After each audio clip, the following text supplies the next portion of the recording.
بالله من الشيطان الرجيم بسم الله الرحمن الرحيم ألم نشرح لك صدرك ووضعنا عنك وزرك الذي أنقض ظهرك ورفعنا لك ذكرك فإن مع العسر يسرا إن مع العسر يسرا فإذا فرغت فانصب وإلى ربك فارغب صدق اللہ العظیم۔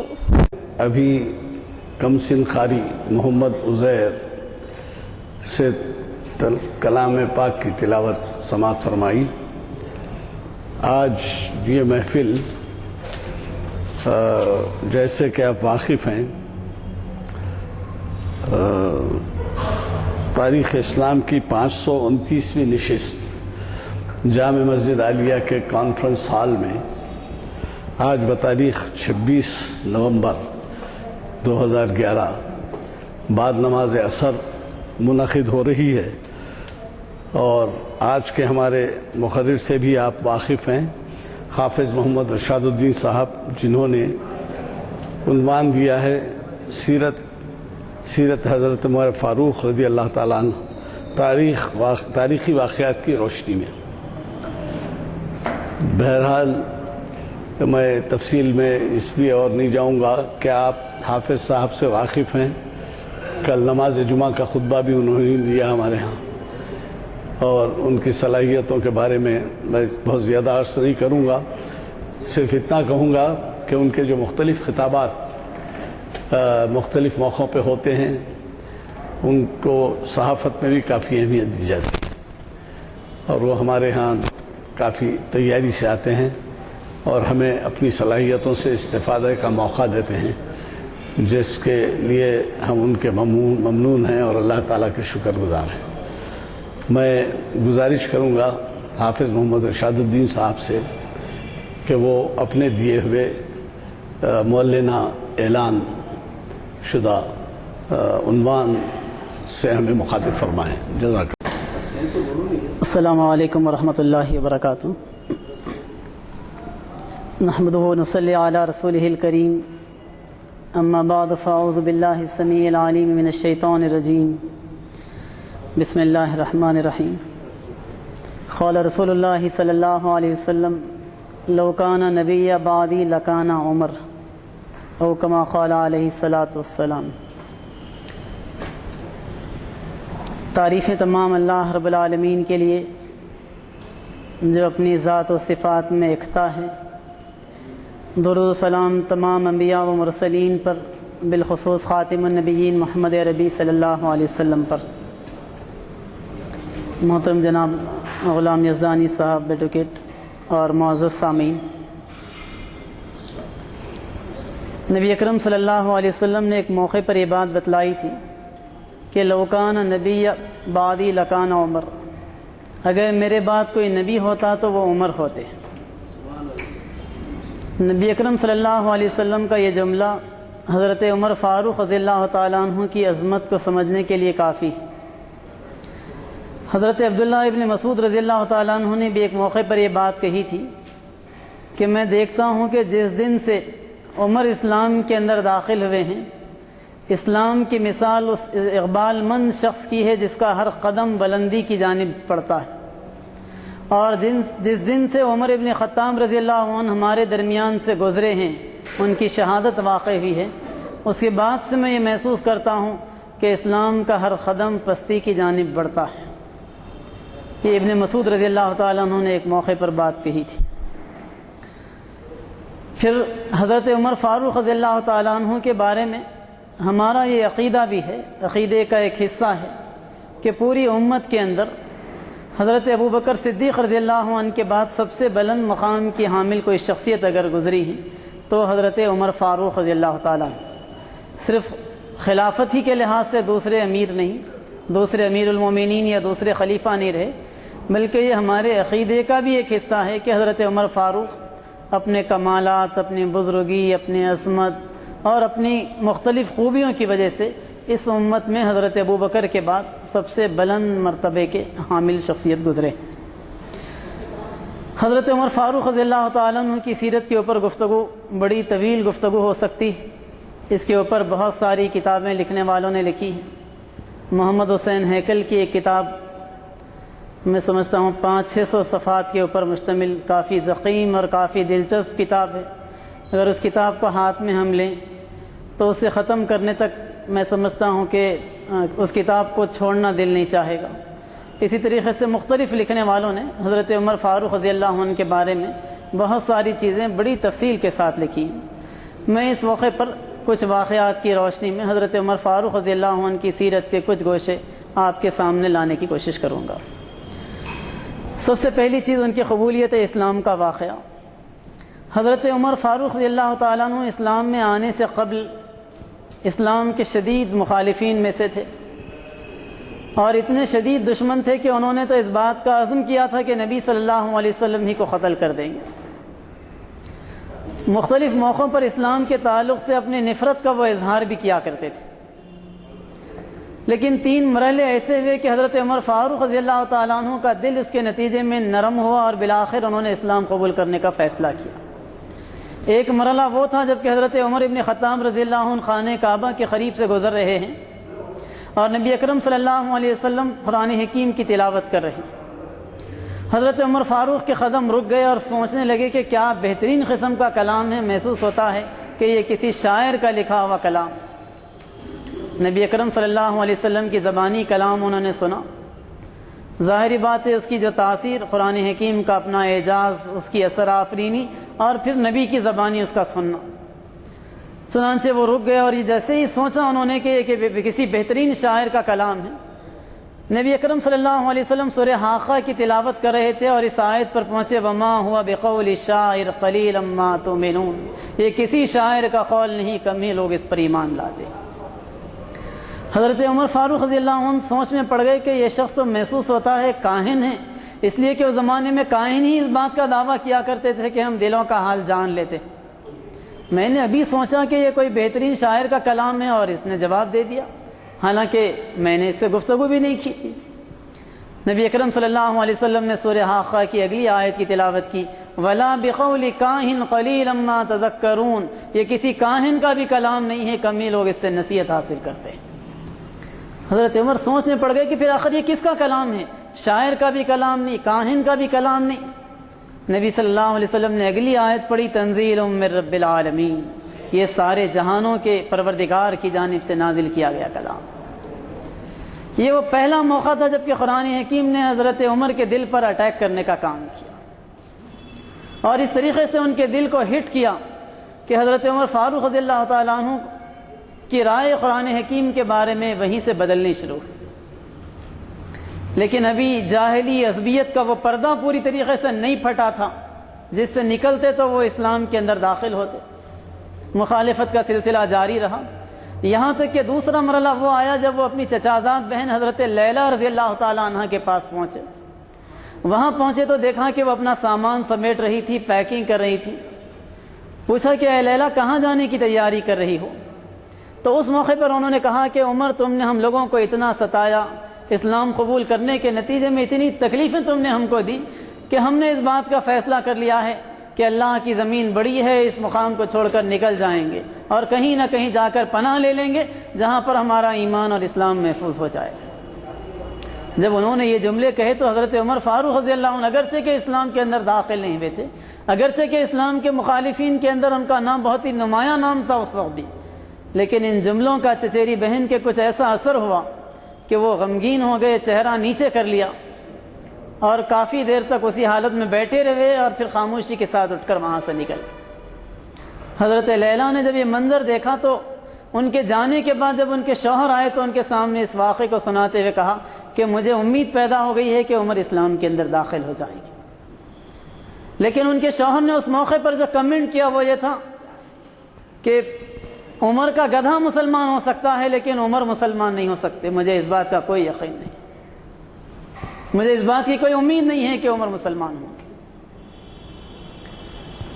لیکن بہرحال یہ دوسرا مرحلہ تھا جب کہ حضرت عمر فاروق رضی اللہ عنہ کے دل کی کیفیت میں کچھ تبدیلی واقع ہے۔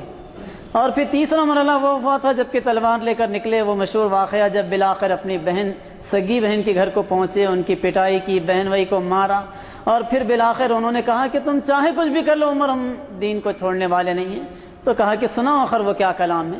جب بہن کی زبانی سنا تو پھر فیصلہ کر لیا کہ اس کلام، اس دعوت کو مجھے قبول کر لینا چاہیے۔ تو حضرت عمر فاروق رضی اللہ تعالیٰ عنہ کی صفات کے اندر قبولیت حق کی یہ ایک صفت ہے، جس کے نتیجے میں نبی اکرم صلی اللہ علیہ وسلم کی دعا ان کے حق میں قبول ہوئی۔ اللہ کے رسول نے دعا کی تھی کہ خدایا عمر ابن خطاب یا عمر ابن حشام، ابو جہل کا اصلی نام تھا عمر ابن حشام، عمر ابن خطاب یا عمر ابن حشام دونوں میں سے کسی ایک کو اسلام کی توفیق دے اور اس کے ذریعے سے اسلام کو تقویت پہنچا۔ یہ نبی نے دعا کی تھی، اور یہ دعا حضرت عمر کی نرمی قلب کے نتیجے میں، قبولیت حق کی خاصیت کے نتیجے میں اللہ رب العالمین نے ان کے حق میں قبول کی، اور اس طریقے سے حضرت عمر فاروق رضی اللہ تعالیٰ عنہ اسلام کے اندر داخل ہو گئے۔ حضرت عمر کی صفات کے اندر دوسری صفت شجاعت و بہادری کی صفت۔ حضرت عمر کو اللہ رب العالمین نے بے پناہ شجیع شخص بنایا تھا، جسمانی لحاظ سے بھی بہت نمایاں تھے، 1000 افراد کے اندر بھی ٹھہرتے تو اللہ نے ایسی ہائٹ سے نوازا تھا کہ 1000 افراد میں بھی لکھنے والوں نے بات لکھی ہے کہ وہ نمایاں پہچان لیے جا سکتے کہ حضرت عمر فلاں شخص۔ عکاس کے میلے لگا کرتے تھے، اس میں مختلف قسم کے مقابلے ہوا کرتے تھے، ادبی مقابلے بھی ہوا کرتے تھے، کشتی کے، کھیل کود کے مقابلے بھی ہوا کرتے تھے۔ تو کشتیوں کے جو مقابلے ان عکاس کے میلوں میں زمانے جاہلیت کے اندر ہوا کرتے تھے، تو ان مقابلوں میں ہر سال پہلی پوزیشن حضرت عمر کی ہوتی تھی۔ شراب پینے میں بھی بہت نمایاں نام حضرت عمر ابن خطاب کا تھا، اور کشتی کے مقابلے جیتنے والوں میں بھی حضرت عمر فاروق رضی اللہ عنہ کا نمایاں نام تھا اسلام میں آمد سے قبل۔ پھر اسلام میں آمد کے بعد بھی حضرت عمر فاروق رضی اللہ عنہ کی یہ شجاعت اور بہادری، اس کا اندازہ اس بات سے لگایا جا سکتا ہے کہ ان کی شجاعت و بہادری کی وجہ سے ان کا جو رعب اور دبدبہ بنا ہوا تھا، اس کے نتیجے میں میدان بدر میں دشمن قبیلوں میں سے سارے قبیلوں کے لوگ آئے، لیکن حضرت عمر قبیلے بنو عدی سے تعلق رکھتے تھے، اور حضرت عمر فاروق رضی اللہ عنہ کے رعب و دبدبے کے نتیجے میں قبیلے بنو عدی کا ایک فرد بھی میدان بدر میں آنے کی جرت نہیں کر سکا حضرت عمر کے مقابلے۔ یہ کیفیت ان کی تھی۔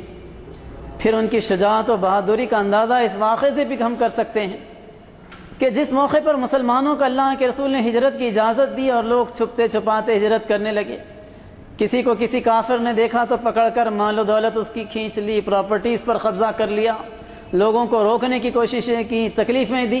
نتیجہ یہ کہ کوئی رات کے اندھیرے میں نکلتا، کوئی کسی طریقے سے بچتا بچاتا نکلتا، کوئی کچھ دے دلا کر نکل جاتا۔ لیکن جب حضرت عمر ابن خطاب رضی اللہ عنہ نے ہجرت کا فیصلہ کیا تو خانہ کعبہ کو گئے، اعلان یہ بات کہی کہ اگر کوئی چاہتا ہے کہ اپنی بیوی کو بیوہ کرے، اپنے بچوں کو یتیم کرے، تو عمر کا راستہ روک کر دیکھ لے۔ اور یہ کہتے ہوئے وہ اعلان ہجرت کر کے وہاں سے نکل گئے۔ کسی کو یہ ہمت نہیں پڑ سکی کہ حضرت عمر سے کسی قسم کا کوئی جملہ بھی جواب میں کہنے کی وہ ہمت کر سکے۔ اور پھر یہ رعب و دبدبے کی کیفیت صرف اہل قریش پر، اہل مکہ ہی پر نہیں تھی، بلکہ یہ رعب اور دبدبہ شیطان کے اوپر بھی اتنا چھایا ہوا تھا کہ نبی صلی اللہ علیہ وسلم یہ کہتے ہیں کہ عمر کسی گلی سے گزرتے ہیں تو شیطان بھی راستہ بدل کر دوسری گلی سے نکل جاتا۔ یہ کیفیت حضرت عمر ابن خطاب کی شجاعت و بہادری اور رعب و دبدبے کی کیفیت۔ پھر حضرت عمر کی صفات کے اندر تیسری صفت سادگی کی صفت۔ انتہائی سادہ زندگی اس زمانے میں بھی انہوں نے گزاری جبکہ ایک سپر پاور کے وہ فاتح بن چکے تھے۔ ایران ان کے دور میں فتح ہوا، اور جب ایران فتح ہوا تو مسلمانوں کے حق میں مال غنیمت اتنا آیا کہ لوگوں کی زندگیاں بدلی، لائف اسٹائل لوگوں کے بدل گئے، صحابہ کے طور طریق بدلنے لگے۔ حضرت عمر فاروق کی ملاقات ان دنوں میں حضرت ابو عبیدہ ابن جراح رضی اللہ عنہ سے ہوئی، جنہیں نبی صلی اللہ علیہ وسلم نے امین الامت کا لقب دیا تھا، جو عشرہ مبشرہ میں شامل تھے۔ کافی طویل عرصے کے بعد ان دونوں کی ملاقات ہوئی، اس لیے کہ ابو عبیدہ ابن جراح مستقل محاذ جنگ پر کمانڈ کرتے رہے تھے۔ خالد بن ولید رضی اللہ عنہ کی معزولی کے بعد سے وہ کمانڈر ان چیف تھے مسلمانوں کی فوجوں کے، اور ایک طویل عرصے کے بعد جب ان سے ملاقات ہوئی تو ان کا جائزہ حضرت عمر نے لیا۔ دونوں نے ایک دوسرے کو دیکھا تو محسوس کیا کہ ہم دونوں کے علاوہ باقی ساروں کی زندگی کے طریقے بدل گئے۔ لیکن ان لوگوں کا طریقہ زندگی وہی سادی زندگی تھی، وہی سیدھا سادہ کھانا تھا، وہی ہلکے پھلکے انداز میں زندگی گزارنا تھا۔ اس کیفیت کو حضرت عمر فاروق رضی اللہ عنہ نے دیکھا تو ان کی آنکھوں سے آنسو نکل گئے اور کہا کہ ابو عبیدہ تمہارے اندر کوئی تبدیلی نہیں واقع، اور یہی کیفیت ابو عبیدہ کی ہوئی۔ تو اس موقع پر انہوں نے کہا کہ بہتر یہ ہے کہ ہم لوگوں کے سامنے ٹھہر کر رونے کے بجائے ایک درخت کی آڑ لیتے ہیں، وہاں ٹھہریں گے، پچھلے دنوں کی یاد کو تازہ کریں گے، ایمان کو تازہ کریں گے۔ اور ایک مرحلہ ایسا بھی آیا جبکہ ایران کے ایک شہر کی فتح کے بعد بہت مال غنیمت آیا، اور اس مال غنیمت کے اندر سونے اور جواہرات کے ڈھیر لگ گئے، تو لوگوں کے چہرے خوشی سے تمتمانے لگے، لیکن فاروق اعظم رضی اللہ عنہ کی آنکھوں سے آنسو نکل گئے۔ انہوں نے اس موقع پر کہا کہ یہ مال ہے جس نے قوم کو تباہی کے اس مقام پر پہنچایا ہے، مجھے اندیشہ ہے کہ یہ مال جس کے پاس پہنچے گا اس کو بھی تباہ کر کے چھوڑے گا۔ گویا اس مال غنیمت کو دیکھ کر کوئی اپنے روشن مستقبل کا جائزہ لے رہا تھا، تو کسی کی کیفیت یہ تھی کہ اس مال کو دیکھ کر اندیشہ کر رہا تھا کہ کہیں یہ امت اس مال کی محبت میں مبتلا ہو کر، گرفتار ہو کر، جس کے بارے میں انما اموالکم و اولادکم فتنہ کہا گیا ہے، کہیں یہ امت آزمائش میں فتنے کے اندر مبتلا نہیں ہو جائے گی۔ حضرت عمر فاروق رضی اللہ تعالیٰ عنہ کی سادگی کا واقعہ وہ مشہور واقعہ ہے جبکہ سفر بیت المقدس پر وہ جا رہے تھے۔ فاتح فلسطین کی حیثیت سے جب سعد ابن ابی وقاص رضی اللہ عنہ نے ان کو دعوت دی اور کہا کہ یہاں عیسائیوں کے رہنما یہ کہتے ہیں کہ اگر تمہارے امیر المومنین خلیفہ آ جائیں اور ان کی دستخط سے ایگریمنٹ ہو جائے تو بغیر کسی جنگ کے ہم فلسطین کو تمہارے حوالے کرنے تیار ہیں۔ حضرت عمر تک جب یہ اطلاع پہنچی تو انہوں نے فوراً فیصلہ کیا اور سفر کا آغاز کیا۔ ایک اونٹنی پر سفر ایک غلام کے ساتھ اس طریقے سے کیا کہ ایک تھیلا ہے، اس میں تھوڑی ستو ہے، پانی کی چھاگل ہے اور ایک کپڑا ہے، اسی کپڑے کو کبھی اونٹ کے اوپر ڈال کر اس پر بیٹھتے ہیں اور پھر کبھی لیٹتے ہیں تو اسی کو بچھا لیتے ہیں، کبھی اوڑھ لیتے ہیں۔ اور ایک اونٹنی اس پوزیشن میں نہیں تھی کہ دو لوگوں کا وہ بوجھ سہار سکے، تو کچھ دیر اونٹ پر وہ بیٹھتے ہیں، غلام اونٹ کی رسی پکڑ کر چلتا ہے اور کچھ دیر پوزیشن الٹی ہو جاتی ہے۔ اور پھر اتفاق یہ ہوا کہ جب بیت المقدس کے اندر داخل ہو رہے تھے تو اس موقع پر کیفیت یہ ہوئی کہ حضرت عمر کی باری رسی پکڑنے کی تھی اور غلام کی اونٹ پر بیٹھنے کی۔ غلام نے کہا کہ مجھے اچھا نہیں محسوس ہوتا امیر المومنین، آپ بیٹھ جائیے۔ تو کہا کہ نہیں، انصاف کا تقاضا یہ ہے کہ تمہاری باری ہے، تم ہی اونٹ پر بیٹھو اور میں اونٹ کی رسی کو کھینچوں گا۔ اسی حالت میں وہ داخل ہوئے۔ وہاں پہنچے تو وہاں پر لوگوں نے کہا کہ امیر المومنین، آپ ایک اتنی بڑی اسلامی ریاست کے خلیفہ کی حیثیت سے یہاں پر ایگریمنٹ کرنے آ رہے اور اس اونٹنی پر بیٹھ کر جانا اچھا نہیں محسوس ہوتا، اونٹنی کو بھی بدل دیجئے اور سواری کے ساتھ ساتھ اپنے لباس کو بھی بدل دیجئے۔ چنانچہ ان لوگوں نے ایک شاندار عربی النسل گھوڑا ان کی خدمت میں پیش کیا اور پھر کپڑے بھی ان کو دیے۔ حضرت عمر اس گھوڑے پر سوار ہوئے اور پھر اس کے بعد فوراً اتر کر آگے، نہیں مجھے میری اونٹنی ہی اچھی محسوس ہوتی۔ اور پھر کپڑے پیش کیے گئے تو کہا کہ اگرچہ کہ میرے اس کپڑے کے میں کچھ پیون لگے ہوئے ہیں، اگرچہ کہ یہ کھدر کا کرتا ہے، لیکن اس کے باوجود یہ پرانا کرتا پسینے کو اچھا جذب کرتا ہے، اس لیے مجھے یہی محبوب ہے۔ پیون لگے کپڑوں کے ساتھ اس بڑی اسلامی ریاست کے سربراہ پوری سادگی کے ساتھ داخل ہوئے اور بڑی آسانی کے ساتھ بغیر کسی مزید جنگ کے وہ مسلمانوں کے حوالے فلسطین ہو گئے۔ فاروق اعظم رضی اللہ عنہ کی زندگی کی یہ تیسری خصوصیت سادگی کی خصوصیت۔ ان کی زندگی کی چوتھی خصوصیت جو میں آپ کے سامنے اس موقع پر رکھوں وہ خدا کے اوپر بھروسہ، اعتماد، توکل، یقین کی کیفیت۔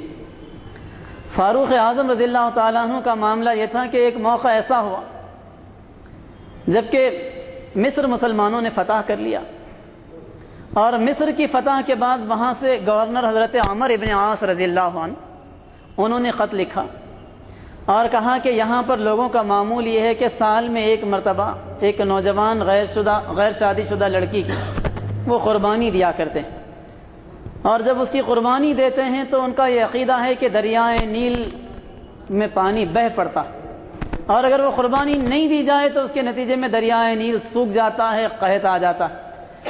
لوگوں نے مجھ سے اجازت چاہی تو میں نے اجازت نہیں دی، اور پھر یہ کہ فی الواقع دریائے نیل سوکھ گیا ہے اور مصر اس وقت قحط کا شکار، اور لوگوں کا یہاں پر مطالبہ ہے کہ کسی طریقے سے اس لڑکی کی قربانی دی جائے۔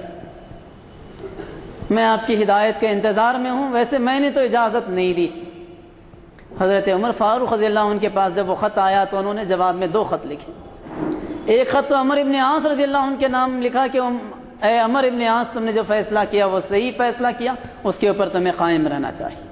اور دوسرا خط انہوں نے دریائے نیل کو مخاطب کرتے ہوئے لکھا کہ اے دریائے نیل، اگر تو رب العالمین کے حکم سے بہا کرتا تھا تو تجھے فوراً جاری ہو جانا چاہیے، نہیں اگر تو اپنی مرضی سے بہتا تھا تو پھر اس بات کی ہمیں کوئی پرواہ نہیں کہ تو بہتا ہے یا نہیں بہتا. اور عمر ابن عاص سے کہا کہ اس دوسرے خط کو لے جاؤ اور دریائے نیل کے اندر ڈال دو. حضرت عمر ابن عاص نے حضرت عمر فاروق رضی اللہ عنہ کے حکم کے مطابق اس خط کو دریا میں ڈالا. اور دوسری صبح لوگوں نے مصر کے جو منظر دیکھا تو انہوں نے اپنی زندگیوں میں کبھی دریائے نیل کا وہ لیول نہیں دیکھا تھا جس لیول پر دوسری صبح دریائے نیل بہہ پڑا. اس طریقے سے ابل کر پانی وہاں سے بہنے لگا تھا کہ صرف اس کیفیت کو دیکھ کر سینکڑوں مصر کے لوگوں نے اسلام قبول کر لیا. انہیں اس موقع پر یقین ہو گیا کہ ہمارا جو عقیدہ تھا وہ غلط عقیدہ تھا. پانی کا جاری ہونا یہ رب العالمین کے حکم سے ہے، نہ کہ کسی دیوتا کی مہربانی کے نتیجے میں ہے کہ کوئی کمانی لڑکی اس کی خدمت میں پیش کی جائے، قربانی دی جائے تبھی دریا بہہ پڑے گا. پھر حضرت عمر فاروق رضی اللہ عنہ کے خدا کے اوپر بھروسے کی کیفیت یہ تھی کہ ایک موقع پر ایک بادشاہ کا قاصد ان کی خدمت میں آیا. پہلے تو اس کو پریشانی یہ ہوئی کہ حضرت عمر کو پہچان نہیں سکا ان کی سادگی کی وجہ سے. ڈھونڈتا رہا، لوگوں سے پوچھا کہ کون عمر ہے تمہارے اندر؟ تو لوگوں نے بتایا کہ دیکھو فلاں درخت کے نیچے جو صاحب بیٹھے ہوئے ہیں وہ عمر بن خطاب. بڑا حیران ہوا، گیا اور جا کر کہا کہ میں فلاں ملک کے بادشاہ کے سفیر کی حیثیت سے آیا ہوں، اور بادشاہ نے آپ کی خدمت میں 2 تحفے بھیجے. پھر اس کے بعد اس نے ایک تحفہ دیا، زہر پیش کیا اور کہا کہ یہ ایک ایسا زہر ہے جس کا ایک خطرہ بھی اگر کسی کو پلا دیا جائے تو اس کی موت واقع ہو جاتی. اور دوسرے ایک عطر پیش کیا اور کہا کہ یہ ایسی خوشبو ہے کہ برساں برس اس کی خوشبو زائل نہیں ہو پاتی. یہ 2 تحفے ہمارے بادشاہ نے آپ کے لیے بھجوائے. حضرت عمر فاروق رضی اللہ تعالیٰ عنہ نے یہ کہا کہ تمہیں اس بات پر یقین ہے کہ اس زہر کا ایک خطرہ اگر کوئی پی جائے تو پھر اس کی زندگی بچ نہیں سکتی؟ کہا کہ ہاں یقین ہے، تجربہ ہے ہمارا. حضرت عمر نے اس کا ہاتھ پکڑ کر بٹھایا، شیشی کا ڈھکن کھولا، بسم اللہ الرحمن الرحیم کہہ کر انہوں نے پوری شیشی پی لی. حضرت عمر فاروق رضی اللہ عنہ نے جیسے ہی شیشی پی ان کے جسم کو 2-3 ہچکولے آئے، چہرہ سرخ ہو گیا، بدن کچھ دیر کے لیے کپ کپایا اور پھر اس کے بعد وہ نارمل پوزیشن میں واپس آ گئے. سفیر کی پوزیشن یہ تھی کہ وہ بچ کر بھاگنے کے لیے، فرار ہونے کے لیے بے چین تھا کہ اسے یقین تھا، اس کا تجربہ یہ بتاتا تھا کہ ایک خطرہ بھی اگر کسی کی زبان پر رکھ دیا جائے تو کچھ دیر میں موت واقع ہو جاتی ہے اور مجھ پر خواہ ان کے قتل کا الزام آئے گا. لیکن حضرت عمر نے اسے پہلے پکڑ کر بٹھایا تھا ہاتھ سے، اور پھر جب اس نے دیکھا کہ ان کو کچھ نہیں ہو رہا ہے وہ بڑا حیران ہوا. تو اس نے حضرت عمر نے کہا کہ زندگی اور موت اللہ رب العالمین کے ہاتھ میں ہے. دنیا کی کوئی چیز بذات خود اپنے اندر کوئی تاثیر نہیں رکھتی جب تک کہ اللہ اس کے اندر وہ خاصیت نہیں ڈالے. اللہ جب مجھے مارنا چاہے تو دنیا کی کوئی طاقت مجھے بچا نہیں سکتی، اور اللہ اگر مجھے بچانا چاہے تو دنیا کی کوئی طاقت مجھے مار بھی نہیں سکتی. پھر اس کے بعد کہا کہ یہ عطر جس کے بارے میں تم کہتے ہو کہ برساں برس اس کی خوشبو محفوظ رہتی ہے، یہ میرے جسم پر لگنے کے بجائے بہتر یہ ہے کہ مسجد نبوی کی اس وقت توسیع کا کام ہو رہا ہے اور اس کے صحن میں لے جاؤ اور اس کیچڑ میں جس سے دیواریں اٹھائی جا رہی ہیں اس کے اندر ملا دو. یہ اس جگہ کے لیے زیادہ مجھے موزوں محسوس ہوتا ہے. حضرت عمر فاروق رضی اللہ تعالیٰ عنہ کی زندگی اس طریقے سے خدا کے اوپر یقین، اعتماد اور بھروسے کی زندگی. پھر حضرت عمر فاروق رضی اللہ عنہ کی زندگی کا 5واں پہلو جو میں اس موقع پر آپ کے سامنے رکھوں وہ عہدیداروں کی نگرانی کا پہلو تھا. بحیثیت خلیفہ حضرت عمر اپنی حکومت پر نہایت ہی زبردست قسم کی گرپ رکھتے تھے. کسی بھی مرحلے پر لوگ یہ محسوس کرتے تھے کہ اگرچہ کہ عمر ہمارے سے سینکڑوں کلومیٹر دور ہیں لیکن ان کے گورنروں کا یہ کہنا تھا کہ ہم ایسا محسوس کرتے جیسا کہ عمر کا ہاتھ ہماری گردن پر ہے، کب ہمیں دبا دیں گے نہیں معلوم. فیصلے کرنے میں انتہائی تیز، بہت صحیح اور بہت ہی تیز قسم کا ڈیسیشن لینا، اسے فوراً نافذ کرنا، اور نافذ کرنے کے بارے میں حدود اللہ کے نفاذ کے بارے میں کسی قسم کی رعایت نہیں کرنا، یہ حضرت عمر فاروق رضی اللہ عنہ کی صفات تھی. انہوں نے محمد ابن مسلمہ انصاری رضی اللہ تعالیٰ عنہ کو باقاعدہ ذمہ داری دے رکھی تھی کہ جب کبھی کوئی شکایت آئی کسی عہدیدار کے بارے میں تو ان کا کام انکوائری کرنا اور رپورٹ لا کر حضرت عمر کے سامنے پیش کرنا، اور پھر حضرت عمر رپورٹ آنے کے فوراً بعد کارروائی کا کام کرتے تھے۔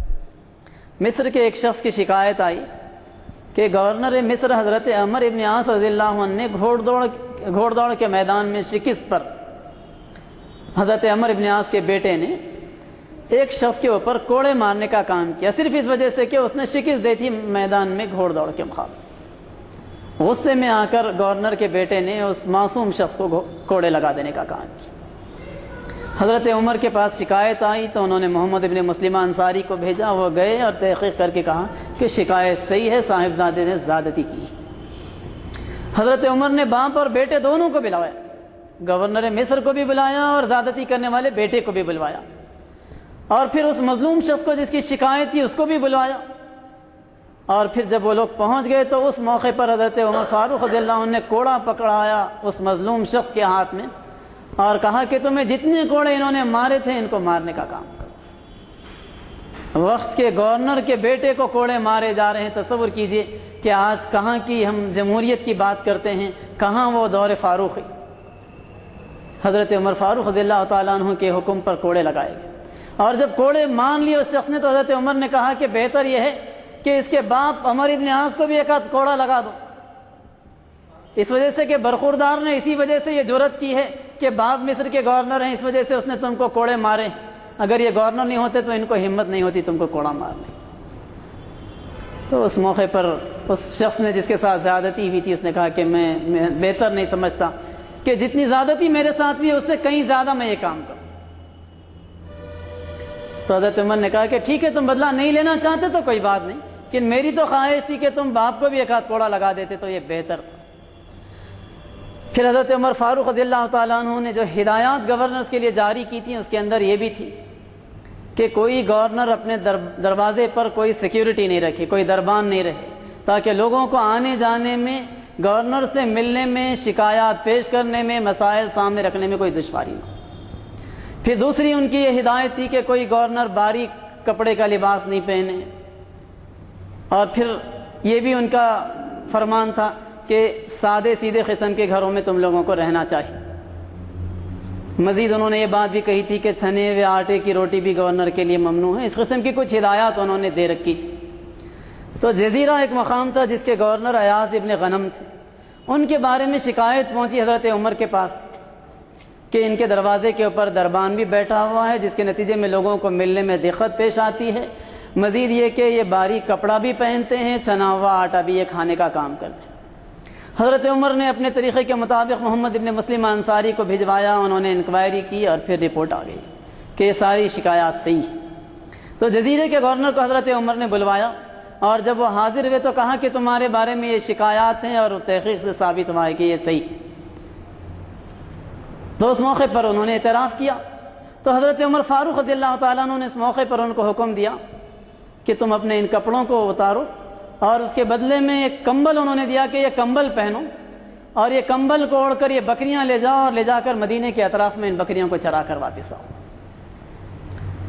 جزیرے کے گورنر ایاز ابن غنم کی کیفیت یہ ہوئی کہ وہ کہنے لگے کہ اس سے بہتر ہوتا کہ مجھے موت آ جاتی، مجھے یہ دن دیکھنا نہیں پڑتا کہ مجھے بکریاں چرانے کے لیے کہا جا رہا ہے۔ وقت کے گورنر کو ایک کمبل پہن کر پورے مدینے میں سے گزرتے ہوئے مدینے کے باہر جانے کے لیے کہا جا رہا ہے، بہتر ہوتا کہ اس سے یہ دن دیکھنے سے پہلے میری موت واقع۔ حضرت عمر نے کہا کہ ایاز تمہیں کیوں شرمندگی ہو رہی ہے، جبکہ تمہارے باپ کا نام ایاز ابن غنم ان کا نام تھا، تمہارے باپ کا نام غنم اسی وجہ سے تھا کہ وہ بکریاں چرایا کرتے تھے، آج تم کو کیوں اس میں شرمندگی محسوس ہو رہی؟ بالآخر جب وہ بکریاں چرا کر واپس آئے اور پھر انہوں نے توبہ کی تو حضرت عمر نے ان کو پھر سے بحال کیا اور واپس بھجوایا جزیرے کی گورنری کے لیے۔ اور یہ معاملہ ایسا نہیں تھا کہ کوئی بڑی شخصیت اگر درمیان میں آ جاتی ہے تو ان کو نظر انداز کرتے۔ عام طور پر حکومتوں کے اندر یہی ہوتا ہے کہ غریبوں کے اوپر، کم انفلوئنس رکھنے والے لوگوں کے اوپر تو قوانین آسانی کے ساتھ نافذ ہو جایا کرتے، لیکن اگر کوئی انفلوئنشیل پرسنالٹی ہوتی، کوئی اثر و رسوخ رکھنے والے مالدار قسم کے کوئی لوگ ہوں، تو پھر وہ اپنے اثر کے نتیجے میں ان احکام اور قوانین کی پابندی سے بچ جایا کرتے۔ لیکن یہ فاروق اعظم کا معاملہ تھا جہاں کسی قسم کا بھی معاملہ انصاف میں کوئی کمی کا کبھی نہیں ہو سکتا تھا۔ شکایت پہنچی ایک موقع پر سعد ابن ابی وقاص رضی اللہ عنہ کے بارے میں۔ عالم اسلام کی بہت ہی ممتاز شخصیت، نہایت ہی جلیل القدر صحابی، عشرہ مبشرہ کے اندر شامل، فلسطین کے فاتح، وہ صحابی جن کے بارے میں نبی صلی اللہ علیہ وسلم نے غزوہ احد میں یہ بات کہی تھی کہ اے سعد تم تیر چلاؤ، میرے ماں باپ تم پر قربان۔ کیا بلند شخصیت کے حامل تھے وہ، اندازہ کیجیے۔ لیکن یہی سعد ابن ابی وقاص رضی اللہ عنہ کے بارے میں ایک موقع پر شکایت آئی حضرت عمر فاروق رضی اللہ عنہ کے پاس کہ انہوں نے ایک بڑا محل بنا رکھا ہے اور لوگ اسے قصر سعد کے نام سے پکارتے ہیں۔ اور پھر مزید یہ پوزیشن ہے کہ حضرت سعد ابن ابی وقاص رضی اللہ عنہ کے دربار کے گھر پر ایک دربانی بیٹھا ہوا رہتا ہے، جس کے نتیجے میں لوگوں کو ملاقات کو بھی مشکل پیش آتی۔ شکایت آئی تو محمد ابن مسلم انصاری کو بھیجوایا، کہا جاؤ اپنی نگرانی میں قصر سعد کو جلاؤ اور جلنے تک میرے پاس واپس نہیں آنا۔ وہ گئے اور جا کر سعد ابن ابی وقاص سے کہا کہ آپ گھر سے باہر نکل جائیے، جو سامان نکالنا چاہتے ہیں نکال لیجیے، میرے پاس یہ خلیفہ کا حکم ہے کہ میں آپ کا گھر جلاؤں اور جب تک گھر جل نہ جائے میں واپس نہ آؤں۔ اور پھر اپنی نگرانی میں ٹھہر کر قصر سعد کو جلوانے کا کام کیا محمد ابن مسلم انصاری۔ اور پھر اس کے بعد ان کو حکم دیا کہ مجھ سے ملاقات کے لیے آؤ۔ سعد ابن ابی وقاص رضی اللہ عنہ پہنچے، ان سے پوچھا کہ کیوں تم نے میرے احکام سے سرتابی کرنے کی جرأت کی؟ تو اس موقع پر انہوں نے کچھ وضاحتیں کی، کہا کہ یہاں پر کوئی اگر سیدھے سادے مکان میں رہتا ہے تو یہاں کے عوام کا مزاج کچھ اس قسم کا ہے کہ وہ اس کو اہمیت نہیں دیا کرتے، اور پھر معاملہ یہ ہے کہ بعض موقعوں پر بعض ایسے کام جن کی کوئی اہمیت نہیں ہوتی اس کے لیے بھی میرے پاس پہنچ جاتے ہیں۔ نتیجہ یہ ہے کہ میرے معاملات میں بہت ڈسٹرب ہو جانے لگے تھے معاملات، جس کے نتیجے میں نے ایک دربان کو بٹھایا تھا۔ تو حضرت عمر نے کہا کہ ٹھیک ہے، میں ان معذرتوں کو اس حد تک تو قبول کرتا ہوں کہ تمہیں دوبارہ فلسطین کے گورنر کے مقام پر فائز کرتا ہوں، لیکن آئندہ تمہارا کوئی محل بھی نہیں بنے گا اور آئندہ کوئی دربان بھی تمہارے دروازے پر نہیں ہوگا۔ یہ کہہ کر ان کو پھر سے واپس بھجوانے کا کام کیا۔ خالد ابن ولید رضی اللہ تعالیٰ عنہ کے بارے میں جو فیصلہ حضرت عمر نے کیا، شاید حضرت عمر کے مقام پر کوئی اور شخصیت ہوتی تو اتنا بڑا فیصلہ نہیں کر پاتی۔ حضرت عمر کے پاس ان کے بارے میں شکایت پہنچی کہ ایک موقع پر انہوں نے ایک شخص سے خوش ہو کر اس کو 10,000 دینار انعام میں دی۔ حضرت عمر فاروق رضی اللہ تعالیٰ عنہ کو جب اطلاع ملی تو انہوں نے پوچھا، خط لکھ کر ان سے دریافت کیا کہ خالد اگر یہ کام تم نے کیوں کیا؟ 10,000 دینار اگر تم نے اپنے جیب سے دیے ہیں تو تم نے اسراف کرنے کا کام کیا، اور یہ 10,000 دینار اگر تم نے بیت المال سے دیے ہیں تو بیت المال میں خیانت کرنے کا تم نے کام کیا۔ اس کی کیا وجہ ہے؟ حضرت خالد ولید رضی اللہ تعالیٰ عنہ کوئی واضح قسم کا کلیریفیکیشن نہیں دے سکے۔ حضرت عمر نے فوراً ابو عبیدہ ابن جراح رضی اللہ عنہ کے ذریعے سے ایک خط بھجوایا اور ان کو معزول کر دیا۔ معزولی کا ایک اور سبب بھی تاریخ کی کتابوں میں موجود ہے، وہ یہ کہ عام طور پر یہ بات اس وقت دشمن فوجوں کے اندر مشہور ہونے لگی تھی کہ خالد بن ولید جہاں پر جاتے ہیں ان کے ساتھ جانے والا کوئی لشکر ناکام و نامراد نہیں ہوتا، اور مسلمانوں کی فتوحات کی اصل وجہ خالد بن ولید ہیں، اگر یہ نہ ہو تو مسلمان کامیاب نہیں ہو سکیں گے۔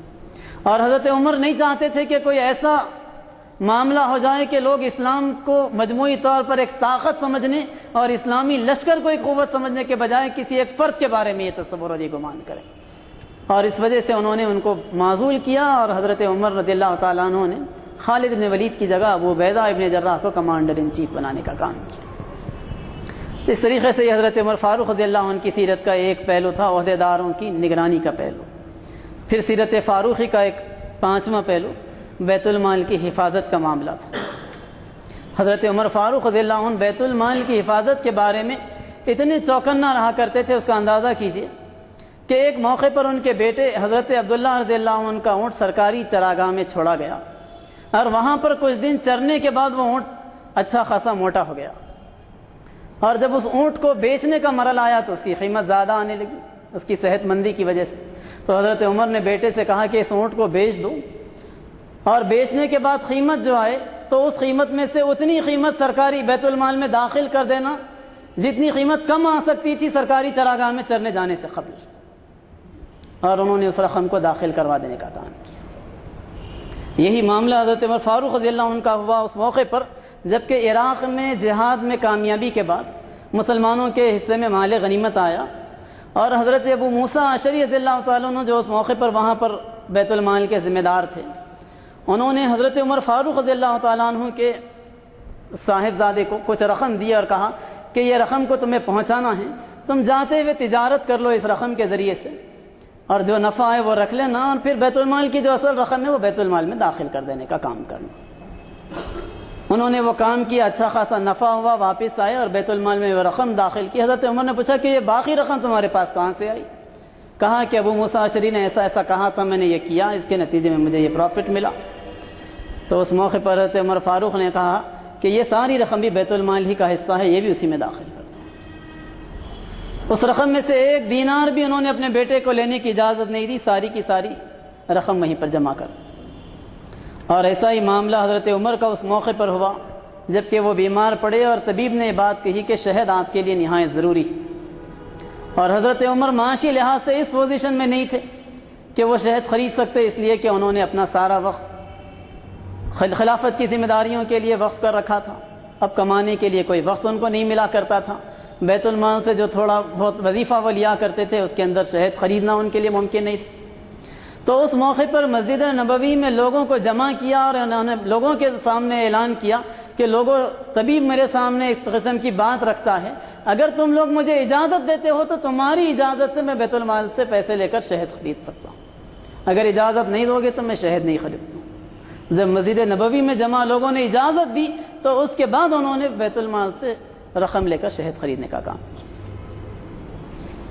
یہ حضرت عمر فاروق رضی اللہ عنہ کا معاملہ بیت المال کی حفاظت کے معاملہ۔ پھر سیرت فاروقی کا چھٹا پہلو عدل و انصاف کا پہلو تھا۔ حضرت عمر فاروق رضی اللہ تعالیٰ عنہ مختلف مقامات پر قاضیوں کا تقرر بنفس نفیس کیا کرتے تھے، اگرچہ کہ انہوں نے مختلف گورنروں کو بھی اس بات کی اجازت دے رکھی تھی کہ وہ کسی شخص کو قاضی کی پوزیشن کے لیے مناسب سمجھے، تقرر کرنا چاہیں تو وہ کریں، لیکن اکثر و بیشتر سلیکشن کا کام حضرت عمر فاروق خود بنفس نفیس کیا کرتے تھے۔ قاضی شرح کا انہوں نے تقرر کرنے کا کام کیا تھا۔ عالم اسلام کے نہایت ہی ممتاز قاضی شرح گزرے، اور ان کے تقرر کا فیصلہ اس موقع پر حضرت عمر نے کیا جبکہ ایک گھوڑا خریدنے کے لیے حضرت عمر بازار گئے۔ وہاں پر ایک شخص سے بات چیت ہوئی، ایک اچھا گھوڑا تھا۔ حضرت عمر نے کہا کہ میں اس گھوڑے پر بیٹھوں اور بیٹھ کر ایک بار چلا کر دیکھ لیتا ہوں، اور مجھے مناسب محسوس ہوتا ہے تو میں خرید لیتا ہوں۔ اس شخص نے اجازت دی، حضرت عمر اس پر لے کر ٹرائل کرنے کے لیے گئے۔ اتفاق یہ ہوا کہ راستے میں گھوڑے کو ٹھوکر لگی اور وہ زخمی ہو گیا۔ اب واپس آئے تو اس شخص نے کہا کہ عمر میرا گھوڑا میرے، اگر واپس کرتے ہو تو اس حالت میں واپس کرو جس حال میں تم نے لیا تھا۔ عمر نے کہا کہ میں گھوڑا خریدنے تیار ہوں، لیکن اب یہ زخمی گھوڑا میں کیسے خریدوں گا؟ بات دونوں کے درمیان میں بڑی، یہاں تک کہ قاضی شرح کے پاس دونوں پہنچے تو قاضی شرح نے کہا کہ عمر اس شخص کا مطالبہ صحیح ہے، یا تو گھوڑا اصلی شکل میں واپس کی جائے یا تو اس کی پوری رقم دے کر خرید لیجیے۔ حضرت عمر اس فیصلے سے اتنے متاثر ہوئے کہ انہوں نے ان کو چیف جسٹس کی پوزیشن کے اوپر فائز کرنے کا کام کیا، اور اسلامی تاریخ کے سب سے کامیاب قاضی کی حیثیت سے قاضی شرح کا نام تاریخ اسلامی کے اندر ملا کرتا ہے۔ پھر ایسا ہی معاملہ حضرت عمر فاروق رضی اللہ عنہ کا اس موقع پر ہوا جب مسلمانوں نے شام کو فتح کرنے کا کام کیا اور غسان کے بادشاہ نے اسلام قبول کر لیا۔ اسلام قبول کرنے کے بعد وہ آیا مکے کو اور حج اس نے کرنے کا ارادہ کیا۔ اتفاق یہ ہوا کہ جب وہ طواف کر رہا تھا تو اس کے پیچھے طواف کرنے والوں میں ایک غلام بھی تھا، اس کا غلام نہیں تھا بلکہ کوئی اور غلام آدمی تھا، کم درجے کا ایک آدمی، اور دوران طواف میں اتفاق سے معاملہ یہ ہوا کہ اس کا پیر پڑ گیا اس بادشاہ کے کپڑے کے اوپر، جس کا نتیجہ یہ ہوا کہ اچانک اس کا تہبند کھل گیا۔ اب شاہ غسان کو اتنا غصہ آیا کہ اس نے پلٹ کر اس غلام شخص کو ایک تھپڑ مارا، اور اس تھپڑ کا نتیجہ یہ ہوا کہ اس کی ایک آنکھ ہی ضائع ہو گئی۔ حضرت عمر کے پاس کیس آیا، انہوں نے فیصلہ سنایا کہ اسلام میں قصاص کا حکم ہے، جو عضو نقصان پہنچایا گیا اسی عضو کا نقصان جواب میں پہنچایا جائے گا، اور شاہ غسان سے کہا کہ اس شخص جواب میں تم کو ویسا ہی تھپڑ مارے گا یا تو پھر تم اس کو کچھ رقم دے کر راضی کر لو۔ شاہ غسان نے 1 دن کی مہلت لی اور پھر راتوں رات وہ فرار ہو کر مکے سے بھاگ گیا، لیکن اس نے یہ بات محسوس کر لی کہ یہاں پر غلام اور بادشاہ دونوں حضرت عمر کی نگاہ میں برابر، چاہے کسی مقام کا بادشاہ ہی کیوں نہ ہو، حضرت عمر تو انصاف ہی کر کے چھوڑیں گے، بغیر انصاف کے وہ کسی کے ساتھ نرمی کی پالیسی یہاں پر حقوق کے بارے میں نہیں اختیار کریں گے. اور پھر یہ معاملہ دوسروں کے ساتھ نہیں بلکہ ان کے اپنے بیٹے کے ساتھ بھی انہوں نے کیا. حضرت عمر کے ایک صاحبزادے تھے حضرت ابو شمح رضی اللہ عنہ. ایک موقع پر وہ سفر کے درمیان کرتے ہوئے واپس آ رہے تھے, درمیان میں ایک باغ میں گئے اور پھر وہاں ان سے گناہ ہو گیا. فاروق اعظم رضی اللہ عنہ ان کے پاس جبکہ ان کے عدالت لگی ہوئی ہے, ایک موقع پر لوگ آئے, ایک لڑکی آ کر کونے میں ٹھہر گئی اور جب سارے لوگ گئے حضرت عمر نے پوچھا کہ لڑکی تمہیں کیا کہنا ہے؟ تو کہا کہ آپ کے بیٹے میرے باغ سے گزر رہے تھے, انہوں نے میرے ساتھ زیادتی کرنے کا کام کیا ہے. اب تصور کیجئے کہ وقت کے خلیفہ, مسلمانوں کے امیر, اب ان کے سامنے ایک سوال ہے کہ بیٹے کے بارے میں ایک لڑکی نے شکایت کر ڈالی ہے, کیا کیا جائے؟ لیکن وہ فاروق اعظم تھے, دربار رسالت سے فاروق کا لقب یوں ہی نہیں ملا تھا. حضرت عمر فاروق رضی اللہ عنہ فوراً گئے, تیزی سے بیٹے کے پاس پہنچے, کہا کہ ابو شمع تمہارے بارے میں شکایت آئی, کیا یہ شکایت صحیح ہے؟ ابو شمع نے باپ کے تیور دیکھے, نگاہیں نیچی کر لی اور کہا کہ شکایت صحیح ہے, مجھ سے غلطی ہو گئی ہے, جو سزا مجھے دینی ہے یہیں دے دیجئے, پبلک میں لے جا کر نہیں دیجئے. عمر ابن خطاب نے کہا کہ ایسا نہیں ہو سکتا کہ دوسروں کو سزا پبلک میں دی جائے اور تمہیں گھر کے اندر سزا دی جائے, یہ کام مجھ سے نہیں ہو سکتا. اور پھر اس کے بعد ایک مجمع عام جمع ہوا, وہاں پر اپنے بیٹے ابو شمع کو کھڑا کیا, جلاد کو حکم دیا کہ ان کو 100 کوڑے مارے جائیں. جلاد نے کوڑے مارنے شروع کیے, 1-2 کوڑے اس نے آہستہ لگائے تو عمر ابن خطاب نے کہا کہ جلاد تمہارا کوڑا اگر ہلکا پڑے گا تو عمر کا کوڑا تمہاری پیٹھ پر پڑ جائے گا. جلاد کوڑے مارتا چلا گیا, لوگ اس منظر کو دیکھ رہے ہیں کہ اب 10 کوڑے باقی ہیں. حضرت عمر کی بیوی, امیر المومنین کی بیوی آگے بڑھ کر کہتی ہیں کہ مسلمانوں کے خلیفہ یہ 10 کوڑے معاف کر دیجئے, 1-1 کوڑے کے بدلے میں پیدل 1-1 حج کروں گی. لیکن لوگ ایسا محسوس کرنے لگے کہ یہ چٹان ہے جس کا دل نہیں ہے. انہوں نے کہا کہ اسلامی شریعت کے حدود کی نفاذ کے معاملے میں, حدود اللہ کے نفاذ کے معاملے میں کوئی بات کسی کی نہیں سن سکتا. اور جلاد کو کہا کہ تم کوڑے مارنے کا کام پورا کرو. اور پھر جب آخری کوڑے پڑنے لگے تو محسوس ہونے لگا کہ اب ابو شمع نہیں بچیں گے. ابو شمع نے کہا کہ میں جا رہا ہوں ابو جان, خدا حافظ. تو اس موقع پر عمر ابن خطاب نے کہا کہ جاؤ اور نبی صلی اللہ علیہ وسلم سے ملاقات ہوئی تو کہنا کہ میں نے عمر کو انصاف کرتے ہوئے پایا ہے. 125 کوڑا پڑا, ابو شمع کا جسم گرا. اور پھر اس کے بعد کیفیت یہ ہوئی کہ لوگ دیکھ رہے تھے کہ ابھی جو شخص امیر المومنین کی حیثیت میں نہایت ہی سختی کے ساتھ احکام الہی کا نفاذ کر رہا تھا, اس کی آنکھوں سے آنسوں کا ایک سیل رواں ٹوٹ پڑا ہے. وہ آگے بڑھے, ابو شمع کو اپنے ہاتھوں پر اٹھایا, ان کو بوسے دینے لگے, چومنے لگے. لوگوں نے محسوس کیا تھا کہ اب تک یہ امیر المومنین تھے, اب یہ باپ ٹھہرا ہوا ہے یہاں پر. جب فیصلہ نافذ کرنے کا معاملہ تھا, حدود الہی کا معاملہ تھا, وہاں کوئی محبت نہیں تھی. اور جب فیصلہ نافذ ہو گیا اور جب محسوس کیا کہ اب بیٹا گناہ سے پاک ہو گیا ہے تو محبت پدری پوری طریقے سے واپس آئی اور آنکھوں سے آنسو بہنے لگے. یہ فاروق اعظم رضی اللہ عنہ کے عدل و انصاف کا معاملہ. قبیلہ بکر ابن وائل کے ایک شخص نے آ کر ایک عیسائی کے اوپر حملہ کیا, اس کو قتل کیا, اور اس کے رشتہ دار آئے, حضرت عمر سے شکایت کی. حضرت عمر کے پاس معاملہ قاتل کے بارے میں جو حکم ہے اسلام کا وہ واضح تھا, چاہے مقتول عیسائی ہو کہ کوئی اور مذہب کا ماننے والا. انہوں نے کہا کہ اگر تم چاہو تو خون بہا دے کر اس کو معاف کر دو, نہیں اگر تم قتل ہی کرنا چاہتے ہو تو پھر تم کو اس کی اجازت ہے. اس عیسائی مقتول کے وارثے نے کہا کہ ہم خون بہا نہیں لینا چاہتے, ہم اس مسلمان کو قتل ہی کرنا چاہتے ہیں. جواب حضرت عمر نے کہا کہ تم کو پوری اس بات کی اجازت ہے, اور حضرت عمر کے سامنے ان لوگوں نے قتل کرنے کا کام کیا. غیر مسلموں کے ساتھ بھی حضرت عمر کے عدل و انصاف کا یہ معاملہ تھا. پھر حضرت عمر فاروق رضی اللہ تعالیٰ عنہ کا معاملہ رعایا کی خبرگیری کے معاملے میں بھی بہت ہی چوکنا رہا کرتے تھے. رعایا کے معاملے میں بے چینی کی یہ کیفیت تھی کہ کہا کرتے تھے کہ دجلہ اور فرات کے کنارے ایک بکری کا بچہ بھی بھوکا مر جائے تو عمر تجھے خدا کی بارگاہ میں کھڑے رہ کر اس کی جواب دہی کرنی پڑے گی. ایک موقع پر ارادہ کیا کہ میں مختلف اضلاع کا دورہ کروں اور دورہ کر کے میں عوام کی پوزیشن سے راست واقفیت حاصل کروں, لیکن حکومت کی مصروفیات کی وجہ سے موقع نہیں ملا کرتا تھا. بالآخر ایک وقت نکالنے میں کامیاب ہوئے خلافت کے پورے دور میں, اور شام کا دورہ کیا.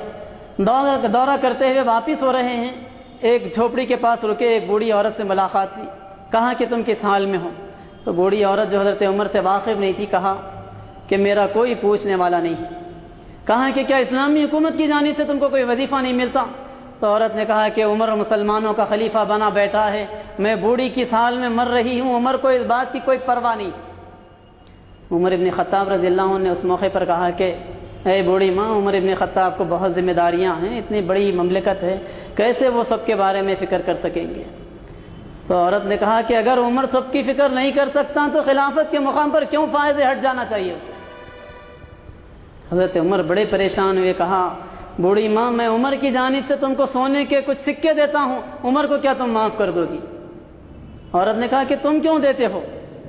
کافی بحث مباحثے منت سماجت کے بعد بالآخر 25 اشرفی لے کر وہ حضرت عمر کو معاف کرنے کے لیے تیار ہوئی۔ تو حضرت عمر نے 25 اشرفیاں دی اور پھر جا کر فوراً بیت المال سے اس کے ماہانہ وظیفے کا انتظام کیا۔ حضرت عمر ایک موقع پر گزر رہے ہیں کہ دیکھا کہ ایک عورت کی کیفیت یہ ہے کہ بچے کو دودھ نہیں پلا رہی ہے، بچہ بھوک سے رو رہا ہے بلک بلک کر۔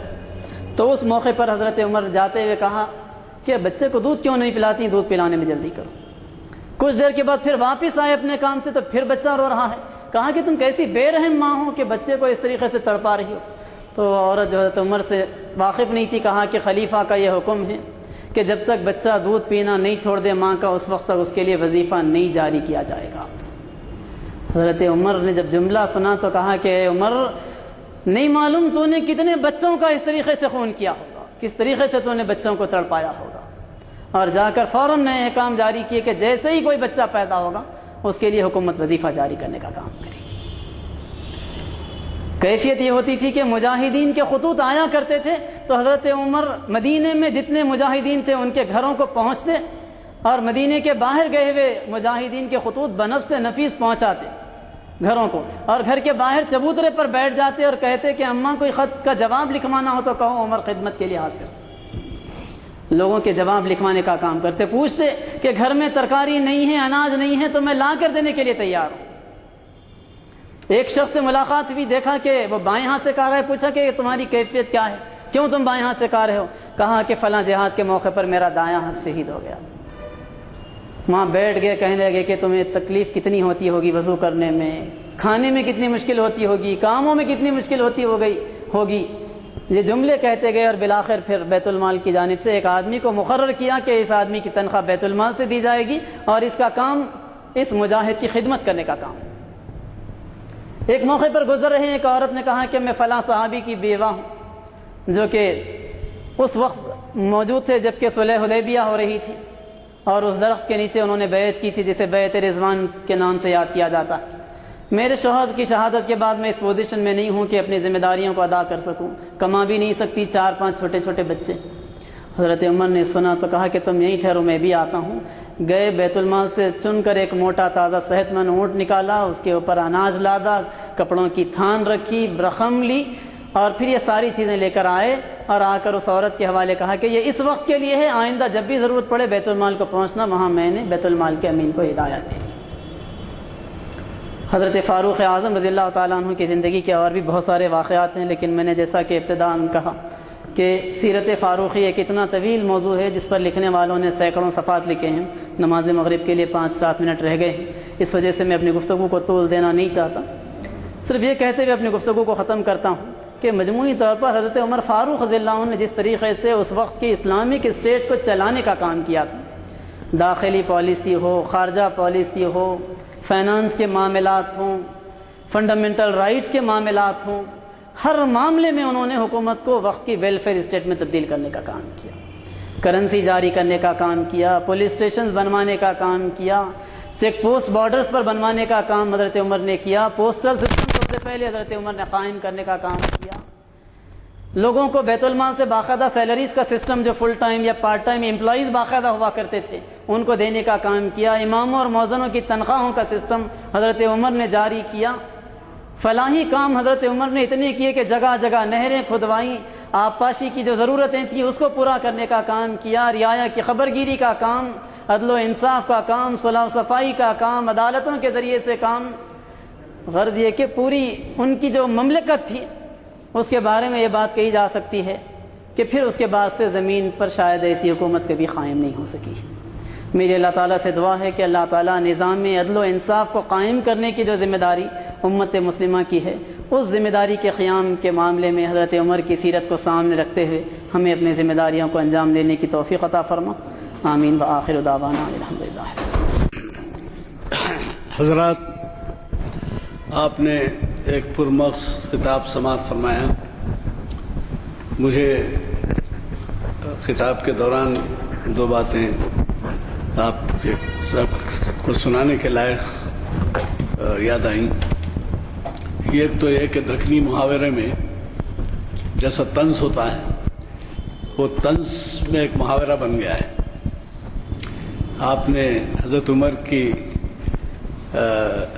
ہائٹ کے بارے میں، دراز قدی کے بارے میں ذکر کیا، تو دکن میں اور اس میں دو خلفاء کا حوالہ ہے۔ ایک تو یہ کہا جاتا ہے کہ طویل احمق الا عمر۔ آپ بھی سنے ہوں گے کہ لمبا آدمی بیوقوف ہوتا ہے کہتے ہیں، تو محاورے میں یہ ہے کہ طویل احمق الا عمر اور گلت فتنۃ الا علی۔ یہ جو ہے یعنی ان کی خط کے بارے میں ذکر کیا جاتا ہے۔ دوسرے یہ کہ ایک دور تھا کہ عقل کل گاندھی جی سمجھے جاتے تھے ہندوستان میں، چاہے وہ کسی فرقے سے تعلق رکھتا ہو، غیر مسلم، لیکن گاندھی جی کو مانتا تھا۔ تو گاندھی جی ایک پرچہ نکالتے تھے جس کا نام تھا ہریجن، جو ان کے مرنے تک بھی جاری رہا۔ ہریجن کے نام سے نکالتے تھے، اور وہ ہریجن میں مختلف مضامین آتے تھے، لیکن ان کا خود کا ایک کچھ نہ کچھ مضمون ہوتا تھا۔ اس میں انہوں نے یہ کہا تھا، ہمارے مخرج صاحب اجازت دو تو کہوں گا کیونکہ وہ تو میرے سے زیادہ واقف ہیں، لیکن دریا کو کوزے میں بند کرنا پڑتا ہے، اس وجہ سے وہ حوالہ نہیں دیے ہوں گے۔ اس میں انہوں نے کہا تھا کہ اگر ہندوستانیوں کو حکومت ملے تو جو حکومت کا طرز ہوگا، طرز حکومت، وہ حضرت عمر فاروق کا طرز اختیار کرے۔ یہ وہ لوگ ہیں جو بہت گہرے مطالعے کے بعد ایسے نتیجے پہ پہنچتے ہیں، سنی سنائی باتوں پہ نہیں، معمولی مضامین پڑھ کے نہیں، بلکہ بڑی گہری نظر رکھ کے پڑھتے ہیں۔ چنانچہ برنارڈ شاہ نے بھی، اس نے تو یہ کہا کہ ایک دور آئے گا جب کہ اسلام کا بول بالا ہوگا، یا وہی حل رہے گا اسلام دنیا میں امن کا۔ تو بہرحال بولنے کا مطلب یہ ہے کہ ہم نے بہت ہی اہم عنوان سے آپ کی خطابت سنی، اور اب جب کہ محرم کا بھی آغاز ہے، نیا سال آپ لوگوں کو ایک دن پہلے مبارک۔ کل ہے چاند، کل ہے یا پرسوں؟ جی آج معلوم ہوگا، آج بھی دکھ سکتا ہے۔ تو بہرحال مبارک نیا سال ہمارا، اور چونکہ دعا ہو چکی ہے، صرف اس اعلان کے ساتھ کہ یہاں کتب رکھے ہیں، اگر آپ چاہتے ہیں تو اس میں سے کچھ